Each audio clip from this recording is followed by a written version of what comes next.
Excel में data transfer करना हमेशा मुश्किल लगता है, मगर आज मैं आपको दिखाऊंगा 5 माइंड ब्लोइंग मेथड्स जो आपके डिपार्टमेंट के शीट में डाटा को लाइटनिंग स्पीड से मुंतकिल कर देंगे। ये ट्रिक्स ना सिर्फ आसान है बल्कि हर एक्सेल यूज़र्स को जानना चाहिए। आखिर तक देखें और अपनी एक्सेल स्किल्स को नेक्स्ट लेवल पर ले जाएं। मैं हूं मुबशर अली और आप देख रहे हैं एक्सेल लैब पीके। तो चलें अपनी प्रैक्टिस फाइल के ऊपर चलते हैं। डाटा ट्रांसफ़र करने के लिए जो सबसे पहला मैं मेथड यूज़ करूँगा वो है पावर क्वेरी का। हमारे पास ये डाटा है जिसके ऊपर employee ID, employee name, designation और डिपार्टमेंट्स हैं। अगर हम इस फिल्टर को सिलेक्ट करते हैं तो हमें 3 डिपार्टमेंट्स शो हो रहे हैं, एडमिन, एचआर और आईटी।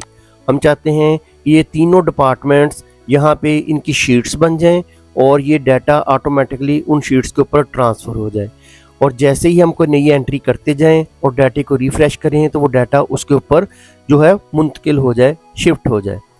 उसके लिए ज़रूरी है कि हमारा जो डाटा है वो टेबल में कन्वर्ट करने के लिए या तो इंसर्ट टैब को प्रेस करके हम टेबल में कन्वर्ट करेंगे या इसको ऊपर कंट्रोल टी प्रेस करेंगे। मेरा जो डाटा है वो ऑलरेडी टेबल में कन्वर्ट है और इसकी जो निशानी है कि इसके ऊपर ये एक नई मेन्यू आ जाती है, टैब आ जाता है टेबल डिज़ाइन का। ये देखें इसके टेबल 1 के नाम से वो ऑटोमेटिकली पहले ही सेव है। हमने अब क्या करना है, डाटा टैब के अंदर जाना है और यहाँ से फ्रॉम टेबल रेंज इसको सिलेक्ट कर देना है। जैसे हम इसको क्लिक करेंगे तो हमारा डाटा जो है वो पावर क्वेरी की विंडो के अंदर ट्रांसफ़र हो जाएगा। अब हमने यहाँ पे जाके इसके ऊपर मैजिक लगाना है। हम सबसे पहले क्या करेंगे, हम ये जो क्यूरीज की विंडो आ रही है यहाँ पे टेबल 1 का नाम आ रहा है, जो टेबल 1 के नाम से हमने डाटा सेव किया था। अब हमारे पास चूँकि 3 डिपार्टमेंट्स हैं तो हमने क्या करना है कि इस टेबल की 3 कॉपीज इधर डुप्लीकेट्स बना लेने। इस टेबल 1 के ऊपर राइट क्लिक करेंगे और डुप्लीकेट का ये जो विंडो के अंदर ऑप्शन आ रहा है इसको क्लिक करेंगे तो एक डुप्लीकेट बन गई। फिर दोबारा राइट क्लिक किया, डुप्लीकेट बना लिया। अब हमने इनको डिपार्टमेंट के नाम के हिसाब से रीनेम करना है। डबल क्लिक कर दें या राइट क्लिक करके रीनेम को इधर प्रेस कर दें। हमारा पहला डिपार्टमेंट एचआर का है, हमने एचआर टाइप कर दिया। दूसरा जो होगा हमारा डिपार्टमेंट वो आईटी का है, हम इधर आईटी टाइप कर देंगे। तीसरा जो डिपार्टमेंट हमारा है एडमिन का है तो मैं इधर एडमिन टाइप कर देता हूँ और एंटर कर देता हूँ। बस इतना सा काम करना था। अब हमने क्या करना है कि 1 बाय 1 डिपार्टमेंट्स के ऊपर जाना है और फिल्टर को सिलेक्ट करना है और इसके ऊपर सिलेक्ट ऑल, ये जो सिलेक्ट ऑल है इसको अनचेक कर देना है और जो डिपार्टमेंट का इधर नाम होगा उस डिपार्टमेंट को हमने चेक लगा देना है। जैसे ओके करेंगे तो सिर्फ फिल्टर होकर वही डिपार्टमेंट हमारे पास शो हुआ है। अब आईटी डिपार्टमेंट के ऊपर जाएंगे, फिल्टर को सिलेक्ट करेंगे, अनचेक करेंगे और आईटी डिपार्टमेंट को चेक लगा के ओके कर देंगे। अब एडमिन की बारी है। अब इसके ऊपर जाके अनचेक किया और एडमिन को चेक कर दिया और ओके कर दिया। अब ये तीनों डिपार्टमेंट्स का जो डाटा है वो फिल्टर होकर उनकी टेबल्स के ऊपर आ गया है। अब हमने क्या करना है, फाइल मेन्यू में रहते हुए ये क्लोज एंड लोड की एक ऑप्शन आ रही है, डाउन एरो को प्रेस करेंगे और ये क्लोज एंड लोड इसको क्लिक कर देंगे। जैसे हम इसको क्लिक करेंगे तो हमारा डाटा वापस हमारी एक्सेल की फाइल के ऊपर ट्रांसफ़र हो जाएगा और उसके ऊपर ऑटोमेटिकली शीट्स भी इंसर्ट हो जाएंगी। ये देखें एडमिन, आईटी और एचआर का डाटा बन के आ गया। हमारे पास ये मेन डाटा है। इसके ऊपर अगर हम कोई नई एंट्री करते हैं या डिलीट करते हैं, जैसे ये E052 का डाटा है, एडमिन का है। अब एडमिन में देखते हैं ये वाली एंट्री आ रही है। अब अगर मैं मेन शीट के ऊपर से इसको मैं डिलीट करता हूँ या डिपार्टमेंट का नाम चेंज कर देता हूँ, मैं इधर एचआर रख देता हूँ, देखते हैं कि ये एचआर में डाटा जाता है या नहीं जाता। इधर अभी हमारे पास डाटा शो नहीं हो रहा। हम राइट क्लिक करके जैसे रिफ्रेश करेंगे तो ये देखें डाटा एचआर वाली साइड पे आ गया है और एडमिन वाली साइड से ये डाटा रिफ्रेश करने पे गायब हो जाएगा। अब हम दूसरे जो मेथड की तरफ चलते हैं। और डाटा ट्रांसफ़र करने का जो दूसरा मेथड मैं यूज़ करने लगा हूँ वो using macros and advance filter. Advance filter जो डाटा टैब के अंदर ये एडवांस्ड वाला फीचर होता है, इसके ज़रिए हम इसको करेंगे। हमारा जो डाटा है वो टेबल में कन्वर्ट होना चाहिए ताकि जब हम इसको दूसरी शीट्स के ऊपर कन्वर्ट करें तो वो ऑटोमेटिकली एक्सपैंड होता जाए। हम इसको कंट्रोल टी प्रेस करेंगे, विंडो ओपन होगी, क्रिएट टेबल की, इसके ऊपर माई टेबल हैज़ हेडर, इसको आपने चेक लगा रहने देना है और इसको ओके कर देना है। अब ये मेरी फाइल जो है वो टेबल में कन्वर्ट हो गई है।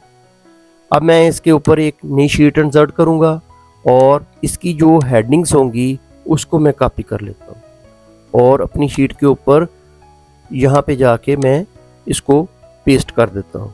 इसकी मैं जो विड्थ है वो एडजस्ट कर लेता हूँ। अब मैंने चूँकि डिपार्टमेंट वाइज जो फ़िल्टर लगाना है तो लिहाजा किसी जगह पे जाके डिपार्टमेंट की जो हेडिंग है उसको कॉपी कर लूँगा और इसके नीचे जो है वो मैं फ़िलहाल बॉर्डर लगा लेता हूँ। ये मैंने क्राइटेरिया के तौर पर इसको यूज़ करना है। एडवांस फ़िल्टर में क्राइटेरिया हमें चाहिए होता है, इसलिए मैं इसको इधर डिपार्टमेंट लिखूँगा लेकिन बाद में लिखूँगा। अब मैंने क्या करना है, डेवलपर टैब को क्लिक करूँगा और मैक्रो को रिकॉर्ड करूँगा। अगर आपके ये डेवलपर टैब शो नहीं हो रहा तो आपने फाइल मेन्यू में जाना है, ऑप्शन में जाना है और यहाँ से कस्टमाइज रिबन जो होगा यहाँ पे इस साइड पे डेवलपर जो टैब होगा वो अनचेक होगा, आपने चेक लगा देना है और ओके कर देना है। डेवलपर टैब शो हो जाएगा। अब आपने इसको रिकॉर्डिंग शुरू कर देनी है। रिकॉर्डिंग के दौरान आपने बिला वजह इसकी क्लिक्स नहीं करनी। मैक्रो क्या होता है, मैक्रो अपने अंदर तमाम एक्शंस को सेव कर लेता है जो हम शीट के ऊपर परफॉर्म करते हैं। जिधर क्लिक करते हैं, जिधर कॉपी करते हैं, जिधर से पेस्ट करते हैं, जो रेंज सेलेक्ट करते हैं वो सारा कुछ अपनी कोडिंग के अंदर सेव कर लेता है और जब हमें ज़रूरत होती है तो हम उसको दोबारा प्ले कर लेते हैं तो वो रिपीटेडली हमें वो उसका आंसर दिया जाता है। ये सेम उसी तरह है जैसे किसी रेलवे स्टेशन पे कोई अनाउंसमेंट करनी होती है तो वो किसी की आवाज़ टेप रिकॉर्ड कर लेते हैं और उसको वक्त आने पर बार बार रिपीट करते रहते हैं, उनको बार बार वो दोहराना नहीं पड़ता। अब हम मैक्रो रिकॉर्ड करेंगे। रिकॉर्ड मैक्रो का जैसे बटन प्रेस करेंगे तो यहाँ पे मैक्रो नेम आएगा। मैक्रो नेम जो हमने देना है तो वो टेक्स्ट से स्टार्ट होना चाहिए, नंबर से स्टार्ट नहीं होना चाहिए और इनके दरमियान दो अगर नाम लिखने हैं तो अंडरस्कोर डाल सकते हैं, स्पेस नहीं डालेंगे। शॉर्टकट की भी हम इस्तेमाल कर सकते हैं और स्टोर्ड मैक्रो इन जो होगा वो किसी भी वर्कबुक के अंदर जिसमें रखना है हमने वो रखेंगे। हम अभी कि मैं दिस वर्कबुक की रहने देता हूँ। डिस्क्रिप्शन का ऑप्शन इसलिए होता है कि हम इसके ऊपर हम लिख रखें कि हमने कैसे कैसे इसको परफॉर्म किया और हमारे इसको रिकॉर्ड करने की वजह क्या थी। ये सारा कुछ वक्त आने पे फिर हमें उसको मसला नहीं बनेगा। अब हम इसको ओके करते हैं। अब हम डाटा टैब को क्लिक करते हैं और एडवांस फ़िल्टर को इधर फीचर को चेक कर देते हैं। अब हमारे पास एक विंडो आ जाएगी एडवांस्ड फ़िल्टर की। इसके ऊपर कॉपी टू अनदर लोकेशन, इसको चेक लगाना है और लिस्ट रेंज इसको सिलेक्ट करके अपनी जो रेंज होगी उसको सारी की सारी को हम सिलेक्ट कर लेंगे। चूँकि वो रेंज टेबल में थी लिहाजा यहाँ पे देखेंगे टेबल टू ऑल उसने जो डाटा है वो उसने ले लिया है। अब हम क्राइटेरिया के अंदर क्लिक करेंगे तो वो हमसे क्राइटेरिया पूछेगा कि इसका क्राइटेरिया किधर है। क्राइटेरिया हम दोनों रोज को सिलेक्ट कर देंगे। यहाँ पे हम बाद में डिपार्टमेंट लिखेंगे तो उसके हिसाब से वो हमें डाटा शो करेगा। और अब ये ऑप्शन रह गया कॉपी टू, इसको सिलेक्ट करके अपनी तमाम हेडिंग्स को सिलेक्ट कर देंगे और ओके कर देंगे। अब देखें जैसे मैंने ओके किया तो तमाम का तमाम डाटा इधर शो हो गया। हमारा जो मैक्रो था वो अप्लाई हो गया। हम इसको अब स्टॉप कर देते हैं। अब हमने इसके ऊपर एक छोटा सा मैजिक लगाना है कि व्यू कोड के अंदर जाना है और इसके अंदर जाके हमने इस वर्कशीट को सिलेक्ट कर लेना है। जर्नल की बजाय हमने वर्कशीट को सिलेक्ट करना है और इस पोर्शन के अंदर से एक्टिवेट इसको सिलेक्ट करना है और यहाँ पे लिखना है कॉल, जो मैक्रो का नाम था वो टाइप कर देना है। उसका नाम मैक्रो 2 था तो मैं मैक्रो 2 लिख देता हूँ और इसको मैं बंद कर देता हूँ। अब हम इसके ऊपर जैसे ही HR टाइप करेंगे तो वो देखें जैसे मैं शीट को इधर क्लिक करके दोबारा वापस आता हूँ तो वो HR का डाटा इसके ऊपर आ गया। अब हम इसको रीनेम कर देते हैं, इसका नाम HR रख देते हैं। इसको क्लिक करके कंट्रोल प्रेस करेंगे और आगे पेस्ट कर देंगे तो ये शीट दूसरी कॉपी पेस्ट हो जाए। अब इसको डबल क्लिक करके IT रख देते हैं। अब हम फिर दोबारा एक दफ़ा इस शीट को कॉपी पेस्ट करेंगे और इसका नाम जो है वो एडमिन रख दिया है। अब हम IT के ऊपर जाते हैं। अभी सबके HR लिखा हुआ है तो मैं इसका नाम IT रख देता हूँ और इसका नाम एडमिन रख देता हूँ। अब मैं जैसे आईटी वाली शीट को क्लिक करूँगा तो आईटी का डाटा आ जाएगा, एडमिन वाली शीट को क्लिक करूँगा तो एडमिन वाला डाटा आ जाएगा। इसके अंदर जैसे ही हम कोई नई एंट्री करते हैं या डिलीट करते हैं, जैसे ये मैं आखिरी 3 एंट्रीज जो है मैं डिलीट कर देता हूँ और आईटी, एडमिन और एचआर तीनों की हैं, मैं इसको डिलीट करता हूँ और जैसे एचआर के ऊपर जाऊँगा तो वो एंट्री यहाँ पे मौजूद नहीं होगी। आईटी में भी वो एंट्री यहाँ से डिलीट हो चुकी है और एडमिन में भी ये एंट्री डिलीट हो चुकी है। तो चलें अब हम अपने तीसरे मेथड की तरफ जाते हैं। डाटा ट्रांसफ़र करने का जो तीसरा मेथड है वो हम सिंपल पिवट टेबल के ज़रिए इसको हम डाटे को ट्रांसफ़र करना सीखेंगे। कैसे ट्रांसफ़र होगा? सबसे पहले हम अपनी शीट को टेबल में कन्वर्ट कर लेते हैं। कंट्रोल टी प्रेस करते हैं। माई टेबल हैज़ हेडर, जो चेक बॉक्स है वो चेकड है, इसको ओके कर दिया और इंसर्ट टैब के अंदर जाके पिवट टेबल को इंसर्ट कर लिया। न्यू वर्कशीट या एग्जिस्टिंग वर्कशीट, मैं भी फ़िलहाल एग्जिस्टिंग वर्कशीट के ऊपर ही अप्लाई करता हूँ। यहाँ पे मैं इसको अप्लाई कर देता हूँ। मेरे पास ये पिवट टेबल की फील्ड्स आ गई हैं। सबसे पहले मैंने उस फील्ड को जो मुझे फ़िल्टर करना है, जिसको मैंने शीट्स के ऊपर लेकर जाना है, उसको मैं फ़िल्टर वाले ऑप्शन में एरिया में रख दूँगा। डिपार्टमेंट को मैं ड्रैग करूँगा और इस फ़िल्टर वाले एरिया के अंदर इसको मैं ड्रॉप कर दूँगा। उसके बाद मैंने एम्प्लॉई आईडी को रोज़ में रखना है, नेम को भी रोज़ में रखना है, डेजिग्नेशन को भी रोज़ में रखना है और एम्प्लॉई आईडी को वैल्यू में भी रख देते हैं। उसके बाद मैं इस जो पिवट टेबल वाली जो विंडो इंसर्ट हुई है उसके ऊपर राइट क्लिक करके पिवट टेबल ऑप्शन को क्लिक करूँगा और इस विंडो के ऊपर जाके मैं डिस्प्ले वाला जो पोर्शन होगा, टैब होगा, उसको क्लिक करूँगा और क्लासिक पिवट टेबल लेआउट इसको मैं चेक लगा दूंगा और ओके कर दूंगा। तो ये प्रॉपर तरीके से मैं टेबल और फॉर्म के अंदर शो हो जाएगा। अब मुझे ये टोटल्स नहीं चाहिए, राइट क्लिक करूंगा और ये वाला जो टिक लगा हुआ है सब टोटल, इसको मैं ख़त्म कर दूंगा। फिर दोबारा यहाँ से भी मैं सब टोटल एम्प्लॉई आईडीज़ को ख़त्म कर दूंगा। अब मैंने क्या करना है कि मेरा जो डिपार्टमेंट्स है वो फ़िल्टर वाले एरिया में जस्ट इसके अंदर क्लिक करना है और पिवट टेबल एनालिसिस इसके अंदर मैंने जाना है और इसके ऊपर ये ऑप्शन आ रहा होगा। इस ऑप्शन के अंदर जाकर ये शो रिपोर्ट फिल्टर पेजेस, इसको मैं जैसे ही क्लिक करूँगा तो इसके नीचे आप देखिएगा कि एचआर, आईटी और एडमिन की शीट्स ऑटोमेटिकली इंसर्ट हो जाएंगी और डाटा भी उनके ऊपर ट्रांसफ़र हो जाएगा। इसको मैं क्लिक करता हूँ। चूँकि मेरा डाटा जो इस फिल्टर के अंदर डिपार्टमेंट का है तो उसने मुझे वो शो कर दिया, मैंने इसको ओके कर दिया और आपने नीचे स्टेटस बार के ऊपर देखना है। ये देखें कितनी क्विकली वो तीनों शीट्स बन के आ गई हैं। अब अगर मैं मेन शीट के ऊपर जाके कोई डाटा डिलीट करता हूँ या इंसर्ट करता हूँ, जैसे ये E52 का डाटा है, इसके आगे मैं एक और डाटा इंसर्ट कर लेता हूँ।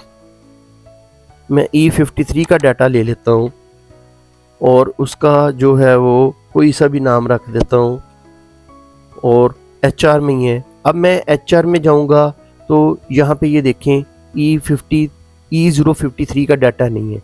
राइट क्लिक करके जैसे ही मैं रिफ़्रेश करता हूँ तो वो डाटा इधर शो हो जाएगा। देखें ये तीनों मैजिक्स मैंने कितने इजीली आपको समझा दिए हैं कि किस तरह आप इन शीट्स के ऊपर डाटा इजीली ट्रांसफ़र कर सकते हैं। तो चलें अपने चौथे मेथड की तरफ चलते हैं। वीडियो की इस पार्ट में हम फ़िल्टर फंक्शन का यूज़ करेंगे और इसके ज़रिए मुख्तलिफ शीट्स के ऊपर डाटे को ट्रांसफ़र करेंगे। फ़िल्टर फंक्शन एडवांस एक्सेल के वर्जन के अंदर पाया जाता है। अब हम इस तरह करेंगे कि चैट जीपीटी का सहारा लेंगे और उसको प्रॉपर प्रॉम्प्ट देंगे और उसको प्रॉम्प्ट के ज़रिए बताएंगे कि हमें ये वाला फार्मूला निकाल के दे। क्योंकि ये नया फार्मूला है, अक्सर यूज़र्स को इसका पता नहीं है। हम इस प्रॉम्प्ट को कॉपी कर लेंगे, लेकिन पहले इसको पढ़ते हैं कि ये क्या लिखा हुआ है। मैंने इसके ऊपर बताया कि मेरा A1 से लेकर T51 तक कॉलम्स के अंदर डाटा है, उसकी हेडिंग्स का नाम मैंने बता दिया है और फिर बताया है कि मैंने डाटा शीट 1 से शीट 2 के ऊपर ट्रांसफ़र करना है based on department using Excel filter function. Please give me a complete step by step guide with code. अब मैं इसको कॉपी कर लेता हूँ और इसको जाके चैट जीपीटी के ऊपर जैसे मैं पेस्ट करके इसको रिज़ल्ट लूँगा तो मुझे ये फ़िल्टर का रिज़ल्ट दे देगा। अब मैं इस कोड को कॉपी कर लेता हूँ और इसको जाके क्या करता हूँ, एक्सेल के ऊपर एक नई शीट बनाता हूँ। उस शीट के ऊपर जाके मैंने हेडिंग्स को इधर पेस्ट कर लिया और डिपार्टमेंट को ऊपर क्राइटेरिया के तौर पर रख लिया। तो यहाँ पे जाके मैं इस फंक्शन को अप्लाई कर देता हूँ। अब चूंकि इस फंक्शन के अंदर IT लिखा हुआ है, तो अगर मैं इधर HR करूँगा तो HR का डाटा आ जाएगा। बेहतर है कि हम इन इन्वर्टेड कॉमर्स को ख़त्म कर दें और इसका क्राइटेरिया ये सेल को दे दें, और इस सेल के अंदर हम जो भी डिपार्टमेंट का नाम लिखेंगे उसी डिपार्टमेंट का रिजल्ट हमें फैच होके आ जाएगा। अगर मैं इधर IT लिखता हूँ तो फिर देखिएगा IT का जो नीचे डाटा होगा वो ट्रांसफ़र होके आ जाएगा। इस तरह हम इनकी मुख्तलिफ शीट्स बना लेते हैं और उसके ऊपर यही डाटा जो है वो उसके ऊपर ये फार्मूला रहने देते हैं, और डिपार्टमेंट के ऊपर जो नाम लिखा हुआ है मैं उसको चेंज करता जाऊंगा। अब मैं HR को इधर शीट को सिलेक्ट करूंगा और कंट्रोल की प्रेस करके आगे जाके ड्रैग करके उसको ड्रॉप कर दूंगा, तो एक शीट बन जाएगी। इसका नाम IT रख लेता हूँ। अब इस IT वाली शीट को मैं क्लिक करूंगा और ड्रैग करके इसको ड्रॉप कर दूंगा। इसका नाम मैं एडमिन रख लेता हूँ। अब मैं इसके ऊपर भी एडमिन टाइप कर देता हूँ, तो देखिए एडमिन का डाटा आ गया है, IT का डाटा इधर आ रहा है और इधर मैं HR का नाम रख देता हूँ। उम्मीद है कि आपको इस फंक्शन की भी अच्छे तरीके से समझ आ गई होगी। तो ChatGPT को बताना है, वो आपको इसका रिजल्ट दे देगा, आपने उसको इधर अप्लाई कर देना है। जस्ट ये करना है कि यहाँ पे जो इन्वर्टेड कॉमास के अंदर डिपार्टमेंट का नाम लिखा था उसको सेल रेफरेंस के साथ लिंक कर देना और एंटर कर देना, बाकी ये ऑटोमेटिकली रिजल्ट आ जाएगा। वीडियो के इस पार्ट में हम कॉम्प्लिकेटेड डाटा ट्रांसफ़र के मेथड्स यूज़ नहीं करेंगे, बल्कि सिंपल VBA कोड का इस्तेमाल करेंगे और एक क्लिक के ऊपर डाटा जो है वो सेकंड्स के अंदर दूसरी शीट्स के ऊपर ट्रांसफ़र करेंगे। ऑटोमेटिकली शीट्स भी क्रिएट होंगी और उसके ऊपर डाटा भी ट्रांसफ़र होगा, और जैसे इसके अंदर कोई हम डाटा इंसर्ट करेंगे या डिलीट करेंगे तो वो जो कंसर्न शीट होगी उसके ऊपर डाटा डिलीट या ऐड भी होता जाएगा। ये हमने कैसे परफॉर्म किया है, इसके लिए हम प्रॉपर जो है वो प्रॉम्प्ट का इस्तेमाल करेंगे। प्रॉम्प्ट के ऊपर मैंने प्रॉपर तरीके से उसको गाइड कर दिया है कि मेरी जो हेडिंग्स हैं वो A3 से लेकर D3 तक हैं, उनके नाम, employee ID, name, designation, department हैं, और डाटा जो है वो रो 4 से स्टार्ट हो रहा है और आगे ऑनवर्ड जा रहा है। इसके बाद मैंने एंड उसका नहीं दिया हुआ, ताकि वो जितना भी डाटा आगे इंसर्ट होता जाए या डिलीट होता जाए वो उसको अपने अंदर कैप्चर करता जाए। Please write a reliable and tested VBA macro that clears all old data from department sheets first, यानी उसके ऊपर वो पहले उसको डिलीट करेगा, रो 4 से उसको स्टार्ट करेगा और नई वर्कशीट उसके ऊपर इंसर्ट करेगा, यूनिक डिपार्टमेंट्स होंगे उसके ऊपर। ये सारा प्रॉम्प्ट मैंने लिख दिया है, इसको आप रीड कर लीजिएगा। इसका लिंक मैं डिस्क्रिप्शन में दे दूंगा। इसको मैं कॉपी करूंगा और ChatGPT के ऊपर जाके इसको इधर मैं पेस्ट करके इसको मैं रन कर दूंगा, तो ये मुझे एक प्रॉपर जो है वो VBA कोड दे देगा, जिसको मैं एक्सेल के ऊपर VBA विंडो में जाके पेस्ट करूंगा, और जो घंटों का काम है वो सेकंड्स के अंदर ये मुझे करके दे देगा। देखिए ये जो है वो कोड जनरेट हो रहा है, ये कोड जनरेट हो गया है। इसको मैं कॉपी करूंगा और अपनी एक्सेल शीट के ऊपर जाकर Alt F11 प्रेस करूंगा और VBA की विंडो को ओपन करूंगा। ये VBA की विंडो ओपन हो गई है। इसके ऊपर जो टैब्स आ रहे हैं उसके अंदर इंसर्ट टैब में जाऊंगा, मॉड्यूल में जाऊंगा और यहाँ पे जाके मैं इस जो कोड होगा उसको मैं पेस्ट कर दूंगा और इधर से इसको क्लोज कर दूंगा। अब मैं इसके ऊपर एक बटन इंसर्ट करता हूँ। इंसर्ट टैब के अंदर गया, शेप कोई सी भी लेके उसके अंदर मैं लिख देता हूँ कि ये डाटा ट्रांसफ़र है। इसको मैं अलाइन कर लेता हूँ और बोल्ड कर लेता हूँ और इसका फॉन्ट साइज भी बढ़ा देता हूँ। अब इसके ऊपर राइट क्लिक करके असाइन मैक्रो, ये मैं क्लिक करता हूँ और जो मैक्रो मैंने क्रिएट किया हुआ था उसको मैं लिंक दे देता हूँ और उसको ओके कर देता हूँ। अब जैसे ही इसके ऊपर मैं क्लिक करूँगा तो आप देखिएगा कि नीचे नई शीट्स भी इंसर्ट हो जाएंगी और डाटा भी ऑटोमेटिक, उसकी पॉपअप विंडो भी आ गई कि department wise sheets created successfully. इसको मैं ओके करता हूँ और अपनी शीट्स के ऊपर देखता हूँ तो देखें तो उसने तमाम कंसर्न डिपार्टमेंट्स का डाटा मुख्तलिफ शीट्स के ऊपर इंसर्ट कर दिया है। इसको मैं बार बार यूज़ कर सकता हूँ। अगर मैंने इधर ऐड किया डाटा या डिलीट किया तो वो भी इसके ऊपर रिफ्लेक्ट होके आएगा। ये वो मेथड्स थे जिनके ज़रिए हम डाटा मुख्तलिफ शीट्स के ऊपर ऑटोमेटिकली ट्रांसफ़र कर सकते हैं, डायनामिक बना सकते हैं। उम्मीद है आपको मेरी वीडियो पसंद आई होगी। इस वीडियो को लाइक कीजिएगा, शेयर कीजिएगा और सब्सक्राइब कीजिएगा। खुदा हाफिज़।